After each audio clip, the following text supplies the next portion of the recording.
to the show, and thank you for accepting the invite. Yeah, thank you for having me. It's nice to be here. So Olivia, and how do you pronounce the last name? Janish. Janish, not Janice. No, but a lot of people, there's so many different ways people take it. Yeah, a lot of people say Janice. I can imagine. You're just surprised how many people, countless people. It's all good. It happens. Yeah, and actually, I've talked to a brand designer before, but I noticed that you label yourself as more branding when it comes to like branding strategy. Like, what's the difference there for the casual person that doesn't know the difference? Yeah, that's a great question. So when we think of brands, Mhm. there's a spectrum of ways that you can think about brands and branding. And a lot of times Mhm. people think about it as a logo or a tagline or a Mhm. color scheme. But really a brand it's an experience. You can kind of think of it as when you go into a hotel, into the lobby. Your experience at a Hilton is going to be different than a Ritz, is going to be different than, you know, the Cosmopolitan in Vegas, right? And it's the entire sensory experience of a brand, and it comes down to the way a brand makes you feel. What do you think of? What do you associate with that brand? And so the kind of branding that we do is the entire experience around. It comes from positioning, visuals, where you lay in the landscape in regards to everything else. How do you stand out? How are you unique? And it comes down to a lot of different touch points. And branding design is really interesting because as humans, we're always clocking things. There's a language to design, to Yeah. fonts, to spacing, and it's always communicating things. And everybody is perceiving based on all of these different little factors. And so even if we don't necessarily know what we are picking up in a situation, it's all different touch points and it's all communicating something to us. Yeah, same thing with like colors as well, right? I know that colors affect mood, and for example, a lot of fast food restaurants now, I guess the rebrand is to use a lot of light green because that indicates that it's a healthier option, even though it's the same product. Like I know one that I noticed a lot is Wendy's. I don't know if you have Wendy's over there. I mean, obviously you have a plethora of choices on the West Coast, but Wendy's kind of rebranded themselves as the healthier fast food, even though it's the same food essentially. Yeah. But it's a healthier option. If you talk to the random person, they think that Wendy's is healthier or Chick-fil-A is healthier because of Yeah, the branding. you're right. Yeah, colors are Mhm. it's a language as well, so Yeah. it's definitely a cue for people for sure. Yeah, another aspect also is culture because I mean, when you were talking right now, I directed myself to thinking about hotels, for example.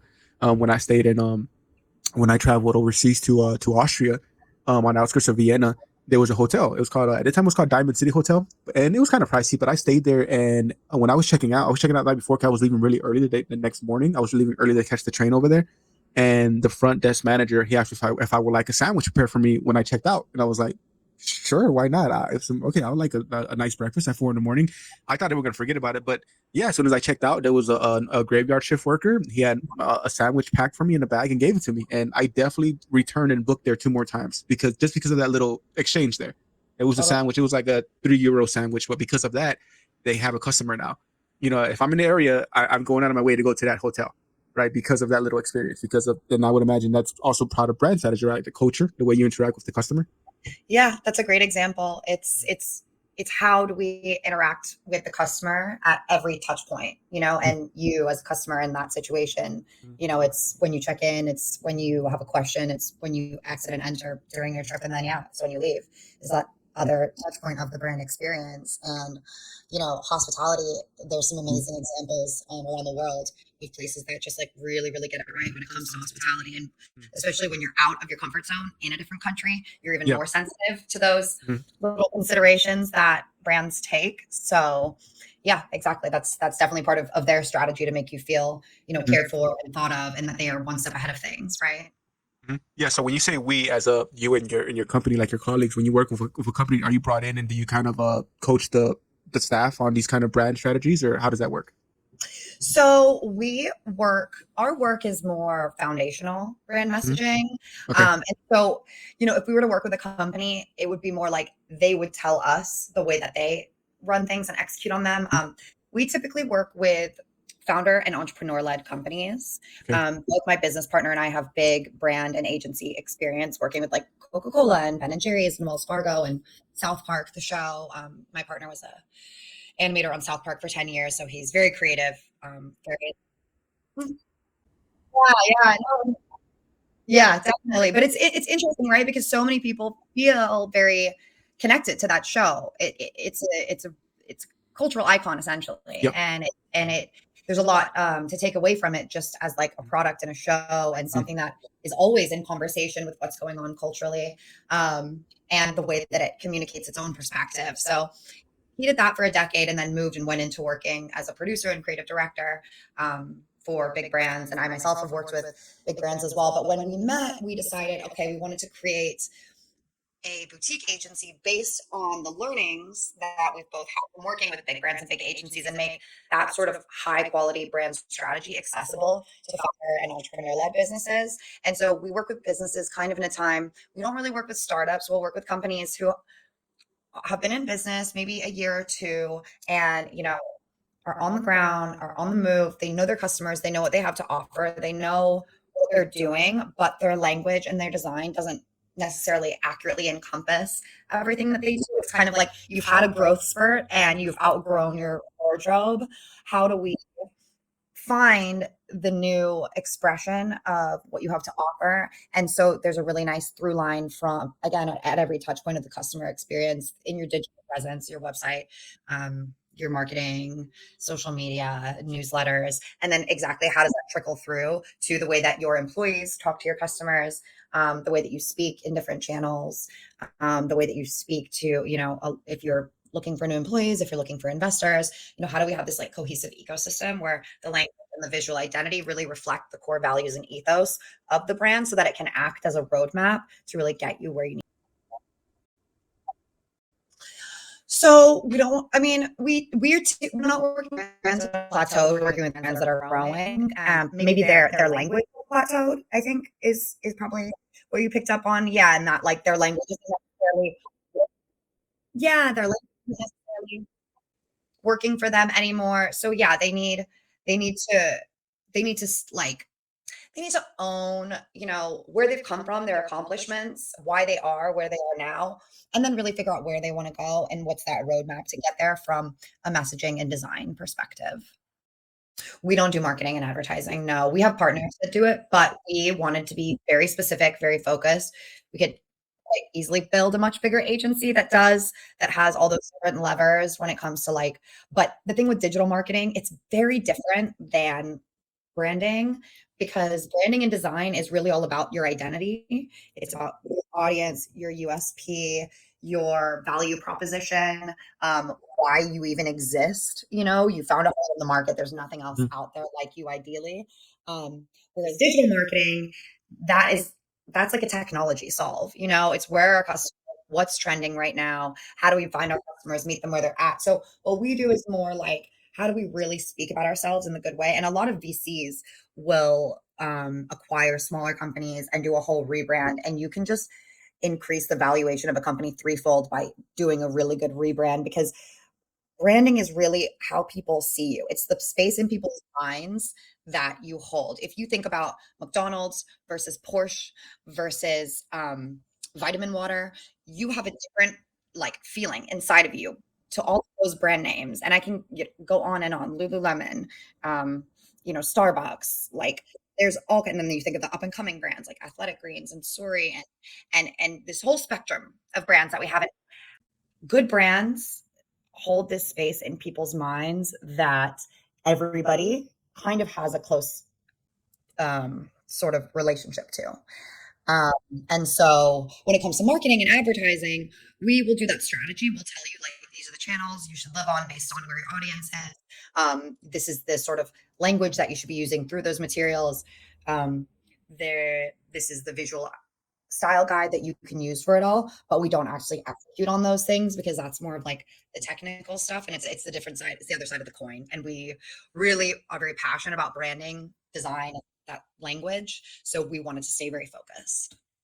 Yeah, when we leave, we do, our process, it's really concise, it's really, really effective, and it's about the language side of things is about a 4 to 6 week process, and then the design takes about another 4 to 6 weeks, and we can do them in tandem. But essentially, a brand can have a completely new brand identity in about 6 to 10 weeks, based on design needs. And what we do is we would do a really deep dive into where you've come from, where you are now, and where you want to go, and what this brand means to you, what you want it to mean to your customers, and we really help like pull out all of the interesting, exciting, like valid information that's going to stick with people and meet people where they're at and where it's important, figure out the information architecture, and then yeah, use it to infuse like all the language that a company uses, and it that ultimately creates the culture of a company.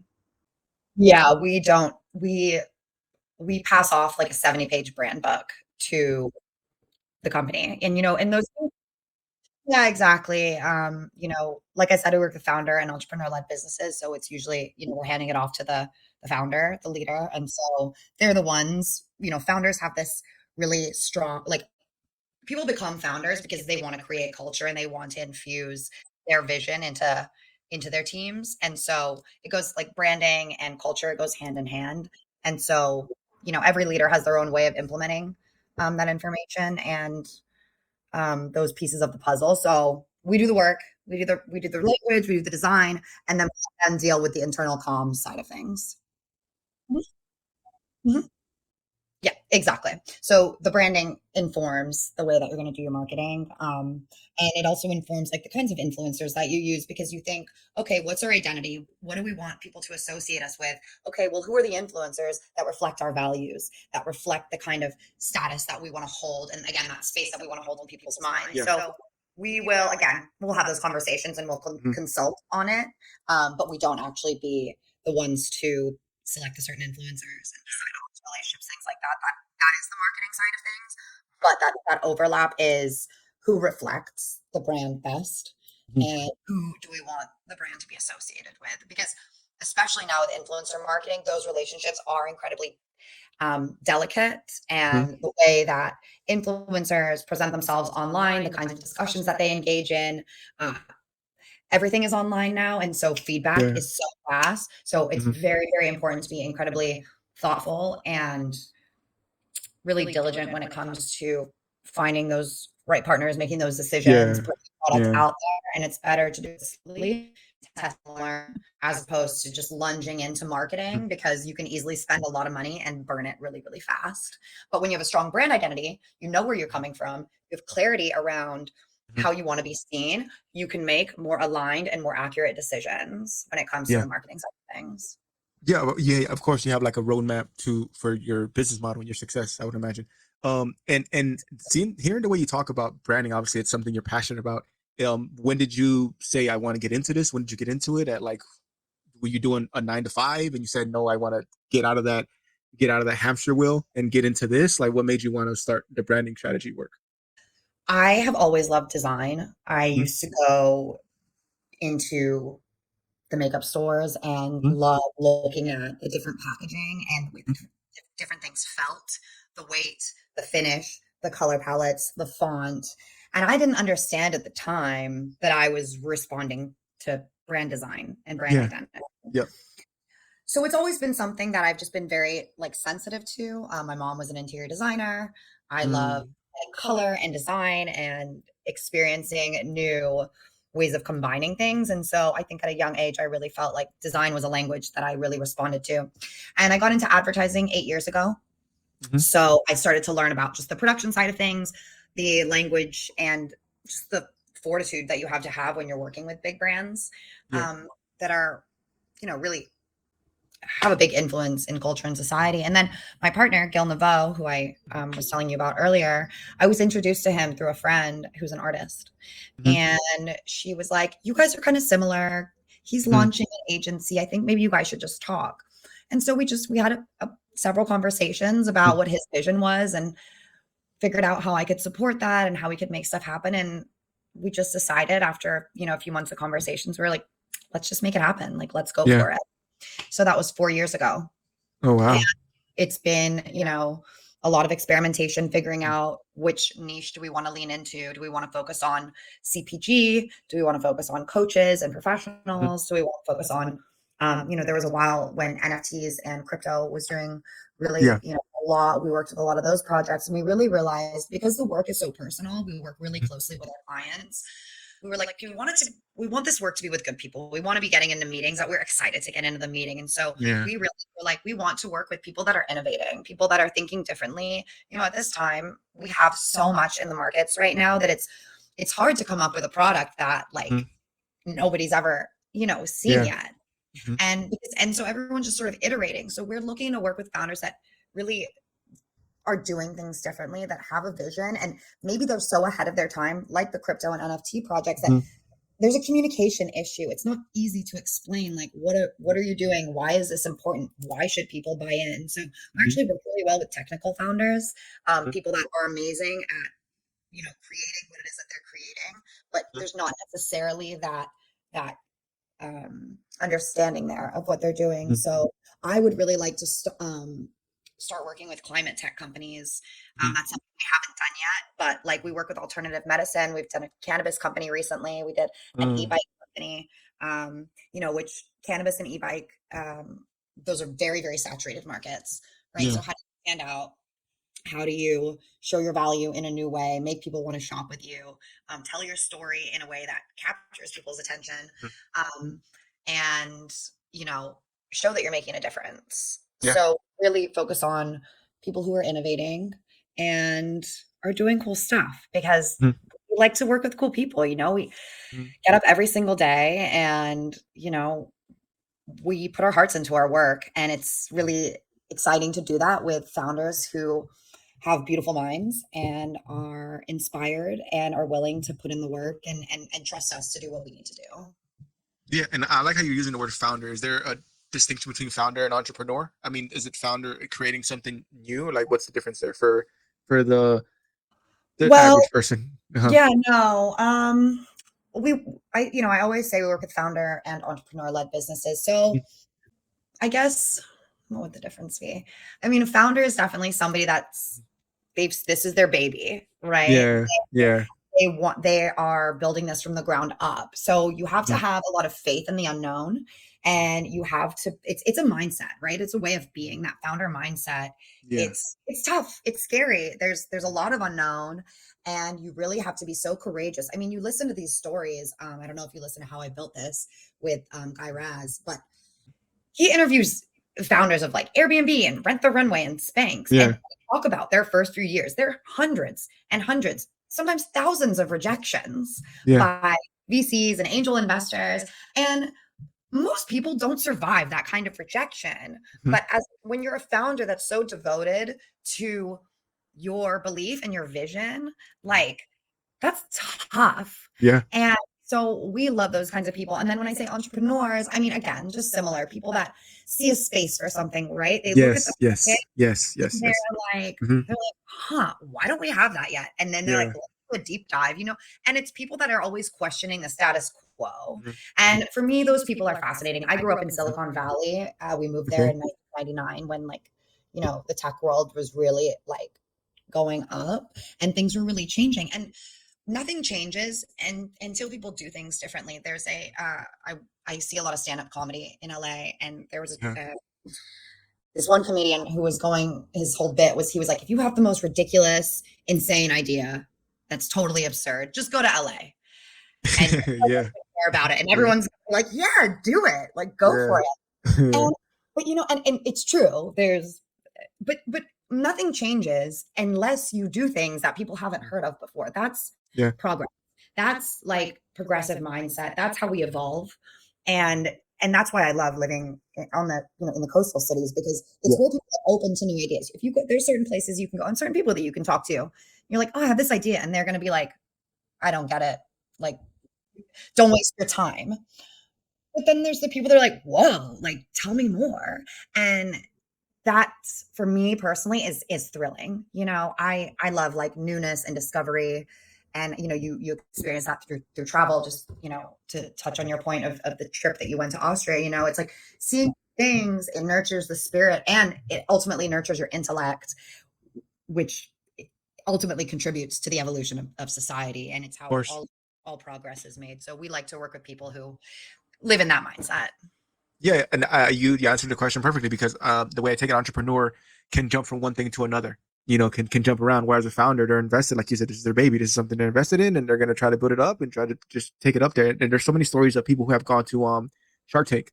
Like Mhm. the I think the most famous example is I forget what it's called, but the Scrub Daddy, the smiley face scrubby. And I Mm, remember he was rejected there, and it ended up being a huge business. It's one of the biggest products now, the smiley face scrubby now. So there's so much rejection that happens, and you have to power through mhm. it. And you, um, did you face that kind of adversity? Because you said 4 years. Was that post COVID or during COVID or after COVID when you started with? Right. We started like at the end of 2019, and then we had our official launch Mm, party February 5th, 2020. So oh, like right a month. before. Yeah, right before. Yeah. So the interesting thing about launching during COVID Mhm. was that two things. One, everybody was on Zoom. So Yeah. as a young company, we didn't have to spend money flying to the Midwest, flying to the East Coast, Uh, San Francisco. huh. We got to taking people to lunches, throwing events. Like we really just got to Mhm. do, all we needed was internet bandwidth Yeah. and we could work. So on the one hand, launching during COVID is good because as a young company, every dollar really counts and Yeah. you burn cash really fast, like doing things the old way by Mhm. flying around everywhere and having in-person meetings, which are awesome and incredibly valuable. And I really believe in the weight of sitting down physically with somebody, but that wasn't possible. So we took advantage of that. Secondly, our business is it's a different model than traditional branding agencies. Mhm. And because during the pandemic, everybody was in shock and had no idea what was going to happen. Everybody was kind of like, sure, like let's talk. And people were a lot more open to talking because there was that like, I have no idea what's going to happen. I thought my company was going to be closed for 2 weeks and now it's been 6 months. Um, my kids are still at home from being in school. I can't get a coffee at my regular coffee. I mean, everything was just, and the news was changing every single day. So again, we took advantage of the fact that like people were just open to having conversations and saying, hey, we're doing things differently. Do you want to talk? And we ended up launching a really successful mastermind based on it. I was working on agency partnerships because like I said, we only do branding. And so I was like, I want us to have partners to send our clients to after they're done with us to help them with their marketing and the next levels of building the business. So I had this amazing network of agency partners. And then I was like, oh, I need to start introducing them to each other. So we came up with the idea to create a mastermind. And that ended up being, we did it for I think 2.5 years. We called it because we wanted to take it to the next level. And I was like, we're going to end up building a new business if we take it to the next level. And I wanted to focus on SuperBrand. But it was this thing, again, I wouldn't have created an online mastermind with 40 agency owners for 2 years had it not been for everybody being on Zoom. And so we just took advantage of, there were a lot of people that made a lot of money during COVID. And I know it was super hard for almost everybody and a lot harder for other, for people depending on a number of variables. But we really just tried to keep that like founder innovation mindset. How do we take this as an opportunity as opposed to, I know so many people that got laid off from big companies. And I feel really fortunate we were a startup. I was like, great. Like, was this just like a really dumb decision? But we just put our heads down and stayed creative and stayed really hungry. And we have a really good relationship, Gil and I. And so we just, we're always talking, we're always troubleshooting. We're always like, all right, yeah, let's try that, or let's call this person. We have very vulnerable conversations on a weekly basis. Mhm. And I think it helps us be just keep putting one foot in front of the other. We zoom out, we look at the big picture, and we zoom in and so, make it happen. Believe in the vision. Yeah. Yeah, to that point, so like you specified in one of your questions there, that would you say that's why it's important to have a co-founder as someone to bounce ideas off of, kind of how you did with your partner? Yeah, personally, I really believe in the value of having a co-founder because when I was younger, I worked in nutrition and fitness Okay. and wellness. I was a health coach and Mhm. worked consulting for businesses and doing events. And I did a Mhm. lot of really awesome stuff. And it was something that I was and still am incredibly passionate about. Mhm. It's very, very hard to stay motivated and to stay focused when it's just you. And there's a lot of people out there that can do the solopreneur route Yeah. and make it happen on their own. And that's amazing. That's brilliant. Mhm. But I have found that I have great ideas and I like the way that I think, but being able to bounce ideas off a partner that you have a strong relationship with and you trust their thinking. There's an age gap. We are kind of from different generations. We have different life experiences. We have Mhm. different ways of communicating. So we're able to think our way around an issue on our own from a 360 perspective and then bring that together. And I think collaborating on ideas, technique, strategy, communication.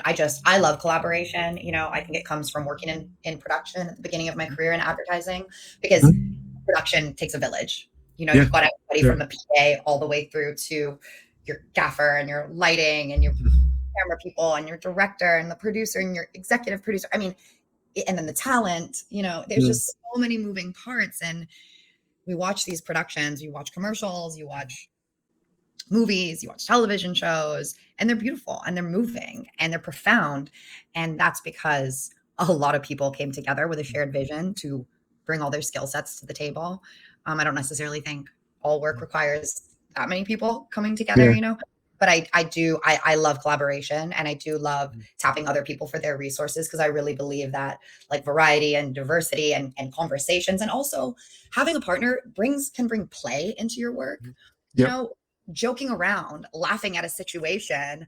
Like, we'll go on tangents sometimes, and we're like silly, and it that changes your body chemistry, and that also invites new ideas. And then we go on work retreats together. We just got back from a week in Mexico City for Art Week. Oh, uh, awesome. yeah, where we went to go see like all this amazing art and go to Mhm. activations and parties and gallery openings. And we do that to get inspiration and also to make new friends and network. We go to Art Basel every year as well.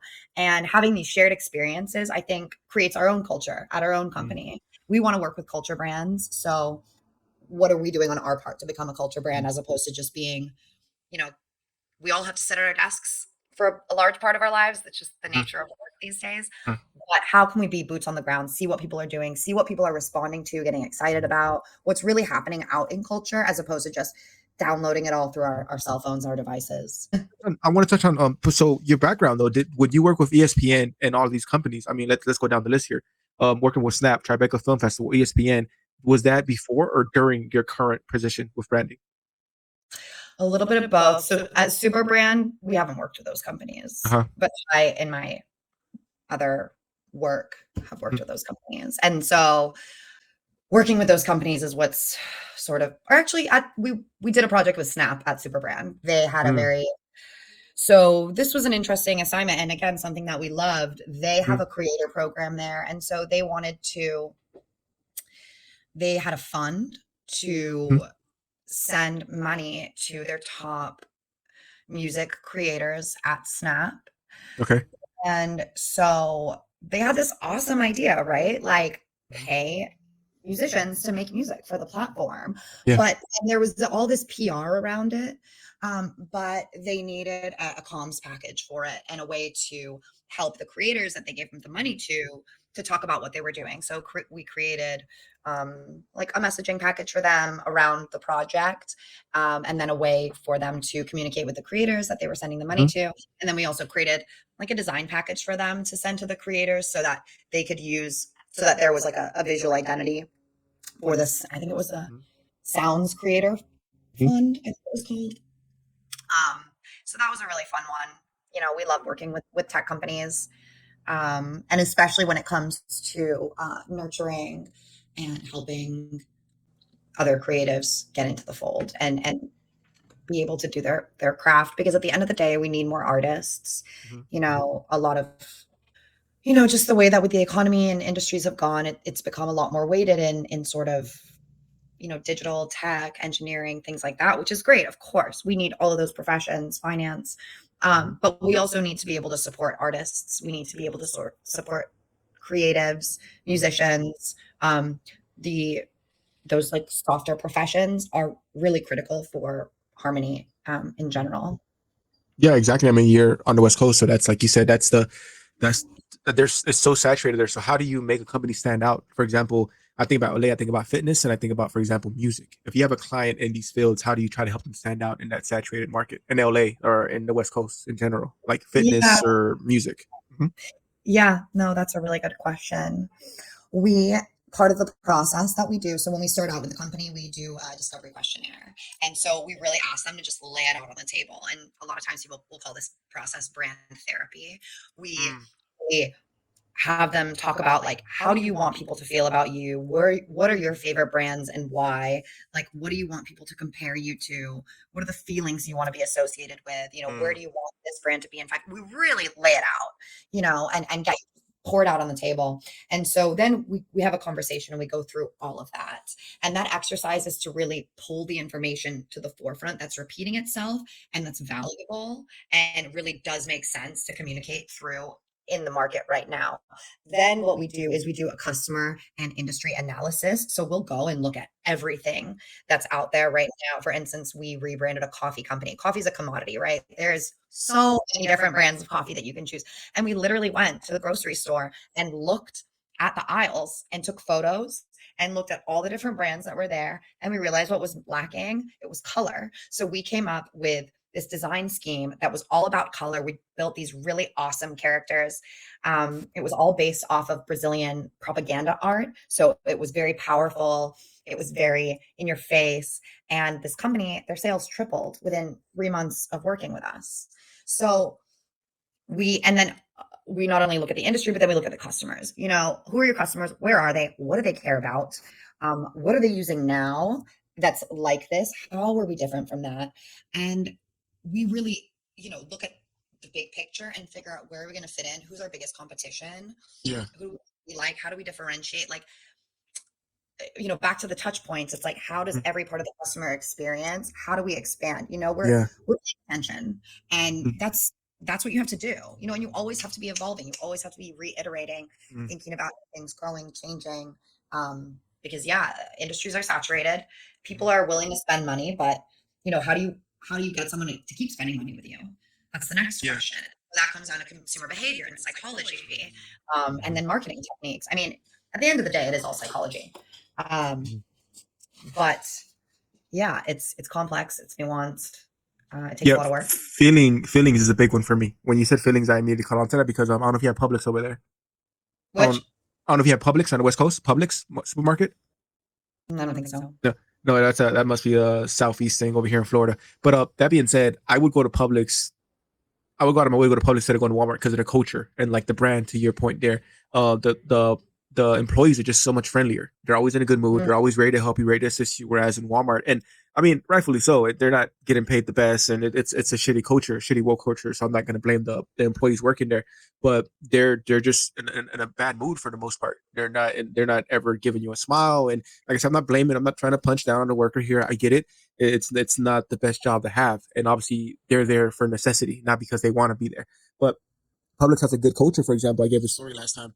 I was in line one time, and the person in front of me, it was their birthday, and the cashier was like, "Oh, it's your birthday," and she went out of her way to go give him a balloon, like $1 balloon. It was just $1, whatever. But she bought him a balloon. She that's gave it to him, and really and sweet. I was in line, and I was just like, "Cool." I was just so like, and then she told me she apologized profusely. Like, "No, you're fine." I was like, "That's very sweet. That's don't worry." Like, and then yeah, So yeah, those employees are empowered to mhm, step out yeah, past their yes, their they're yes, like, this is your role, but the customers are important. And so we want to yes, empower you to be yes, creative exactly. how you create them. And that's brilliant. And it's true. But again, it's in a big company, it takes a lot of work. And Yeah. so, and those little things make such a big difference. Mhm. But it takes a lot of work to actually implement that kind of culture and that kind of strategy. So Yeah. that's really, really cool to hear though. I love that. That's really sweet. Yeah, it was awesome. And then when it was my turn, we had a conversation about my shirt because I had a shirt with a movie reference on it, and she conversated with me about a shirt. And it was cool. It was a good interaction. And like I said, this is why I go to Publix.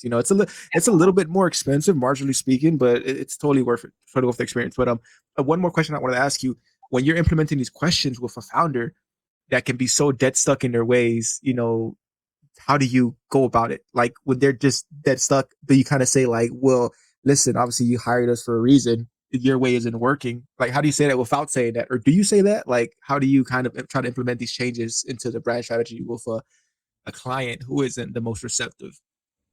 It's a really good question. So part of the way that we built the way that we work is based on kind of life coaching Hmm. language and discussions. And so we really if we don't necessarily agree with somebody or we want them to change, we ask questions. Yeah. We're not going to push or force anybody to do something, but we will ask questions to try and get people to understand. And the thing Mm, is, we don't just sign customers on, we yeah. really have discussions with them. And so by the time someone signs on with us, they know that their beliefs are going to get challenged, that things are going to Very. come in a different way than they Yes. expected. And so they come to I mean, after first sessions with us, our clients will be like, wow, I had no idea that this was going to be so powerful so early on. And Yeah. so I think when people see the value of the work really quickly, they let their guard down and they loosen up and they do Mhm. again, like I said, founders have to be malleable. They have to be willing to do things differently because you're building, right? And so a lot of times they are willing to work with us. And gosh, I know we had a difficult customer a few years ago, and Mhm. we're not, we don't want to fight. If someone's like, no, Yeah. we're doing it this way, we're like, maybe they are right. We're we don't know You have the everything. same goal. You have the same goal. You want to see them We're on the prosper. same team. Yeah. Yeah. We're on the same team, and if we're all doing our best, and if somebody doesn't want to do something the way we think they should do it, that's okay. We Mhm. it's collaborative. We're not. They know their company better than we do at the end of the day because we come in for a Yeah. small period of time, so we're willing to you Yeah. know to concede sometimes.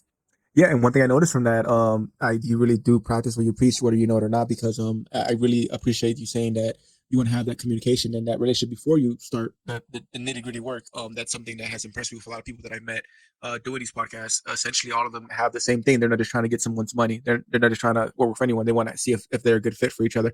And I noticed that too because leading up to this podcast, I think you're one of the first people that has asked me and about having a pre-podcast discussion, and Oh, it's really? I guess that's in your nature, right, to have that discussion before getting to work, before completing the task, having that little discussion before. And that's something I notice now. And what you're saying as far as how you, I would appreciate a client or just have that, you set up that relationship, or the basis for a work relationship. That's something I noticed right there. Yeah, it's important, and everybody's different, and so we like to have a bit of a vibe check. Vibe check. That's very well said. No, but before I let you leave, I'm a big movie guy. Do you have a random question? Do you have a favorite movie, favorite film that it's your go-to film that you like to watch or that influenced you? That's a good question. The Yeah, it's first a one curveball. Yeah. the first one that comes to mind is kind of embarrassing, but I'll say it anyways. But I guess maybe you could guess this because you saw that I have 3 dogs at the beginning of the call, but it's Ace Ventura, Pet Detective. Oh, Pet Detective. That's one in Miami, right? The one in Miami, or When Nature Calls, or one in Miami? That's What am Miami. I? Pet Detective. Oh, I know that film. Yes. Nature Calls, I think, is in Africa. Yeah, When Um, Nature Calls. Yeah, yeah. it's very irreverent, and Yeah, Jim Carrey is a genius yeah. comedically, and He does it's so just much work with his face. So the facial acting, like the expression, like just so much. Oh my God. Yes. yeah, he's brilliant. And I don't know, growing up, I didn't know anybody in person like that. So when I Uh, watched the films, I felt seen. I felt like I was seeing myself in a way, because I yeah. think like being silly and eccentric and outrageous is, we don't always have the opportunity to do it. Mhm. But it's exciting and it's good to like stretch your personality a little bit now and Yeah. then. I'm quite serious on a daily basis, but I think like being silly and playful again, it shakes up your energy and your vibrational levels, and I think it's just good for us to get out of our comfort zones. Yeah. And anyways, I love humor, I love comedy, and I think Yeah. those films growing up just like blew my mind. And That is such a good film though. It's really funny, and like the details in it. For example, when he has when he's ducking the landlord, and he has the palm that he's walking with, and he already has a pile of palms from doing it so many times. It's hilarious. It's hilarious, the little details. And then the Ventura, and it's like, yes, Satan. Yeah, yeah. That's my movie, man. I know that movie. Yeah, yeah. Yeah, I grew up with that, so I'm right there with you, man. I like that movie, and also being in Florida, it was pretty cool. Miami, it's pretty cool. The Dolphins, Dan Marino, it was pretty cool. That's a good movie. I would have guessed it, but yeah, it's a good movie. Good movie, good choice. thank you. Thank But you. we'll leave it there. Awesome, awesome. Thank you, and thank you for being on the show. And we'll be in touch. Awesome, it was great to chat. Thank you. Here, likewise.